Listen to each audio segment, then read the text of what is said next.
പുതിയൊരു വീഡിയോയിലേക്ക് എല്ലാവർക്കും സ്വാഗതം. അപ്പോൾ ഇന്ന് നമ്മളുടെ റെസിപ്പി എന്ന് പറഞ്ഞിട്ടുണ്ടെങ്കിൽ ഒരു സിമ്പിളായിട്ടുള്ള ഒരു ബീഫ് കറി ആട്ടോ. സാധാരണ നമ്മളെ വീട്ടിലൊക്കെ കാഷ്വലായിട്ട് വെക്കണ വലിയ ആഡംബരങ്ങളൊന്നും ഇല്ലാത്ത ഒരു ബീഫ് കറിയാണ്.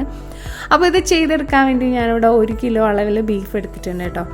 ബീഫ് ഒരു പാനിലേക്ക് ഇട്ടിട്ടുണ്ട്. ഇതൊന്ന് മിക്സ് ചെയ്യാൻ വേണ്ടിയിട്ടാണ്. അതിലേക്ക് 2 മീഡിയം സവാളയും അതുപോലെ തന്നെ 1 കപ്പ് അളവിൽ ഉള്ളിയും ചെറുതായിട്ട് അരിഞ്ഞതാണ്.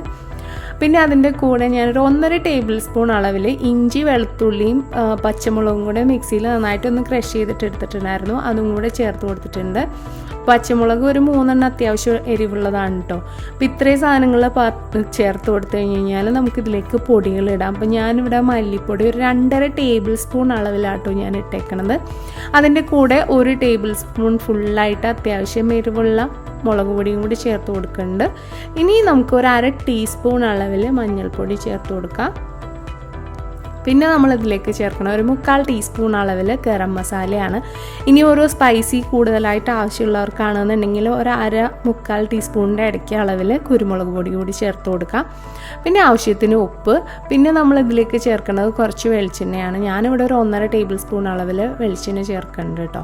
അപ്പോൾ വെളിച്ചെണ്ണയും കൂടി ചേർത്ത് കഴിഞ്ഞിട്ട് നമുക്ക് ഈ മസാലകളൊക്കെ നന്നായിട്ട് ഈ ബീഫിലേക്ക് നന്നായിട്ട് പിടിക്കണം. അതിന് വേണ്ടിയിട്ട് കൈകൊണ്ട് തന്നെ നന്നായിട്ടൊന്ന് മിക്സ് ചെയ്യുക. അപ്പോൾ പണ്ടുള്ളവരെപ്പോഴും പറയണത് ഈ ഒരു സവാളയും ഇതുമൊക്കെ ഇറച്ചിയായിട്ട് പുറത്ത് വെച്ച് തന്നെ നന്നായിട്ട് ഇതുപോലെ മിക്സ് ചെയ്യുമ്പോൾ തന്നെ നമ്മളുടെ മീറ്റിൻ്റെ പകുതി വേവാകും എന്നാണ് ഇങ്ങനെ പറയണത്. ഞാൻ കേട്ടിട്ടുള്ളതാണ് കേട്ടോ. അപ്പോൾ ഇതിലേക്ക് നെയ്യൊക്കെ ഉണ്ടെന്നുണ്ടെങ്കിൽ അബ്സോർബ് ചെയ്തോട്ടെ എന്ന് വിചാരിച്ചിട്ടാണ് കുറച്ച് ഉരുളക്കിഴങ്ങ്. ഇപ്പോൾ എല്ലാവരും ഒന്നും ഉരുളക്കിഴങ്ങൊന്നും ഇടില്ല, പക്ഷെ നമ്മളുടെ ഇവിടെയൊക്കെ ഇടാറുണ്ട് കേട്ടോ ഉരുളക്കിഴങ്ങ്. ഇപ്പോൾ 2 ചെറിയ ഉരുളക്കിഴങ്ങാണ് ഞാൻ ഇതുപോലെ കട്ട് ചെയ്തിട്ട് ഇട്ടത്. ഉരുളക്കിഴങ്ങും കൂടി ഇട്ടിട്ട് നന്നായിട്ടൊന്ന് മിക്സ് ചെയ്യുക. ഇനി നമുക്കിത് കുക്കറിലേക്ക് മാറ്റിയിട്ട് കുക്ക് ചെയ്തെടുക്കാം കേട്ടോ.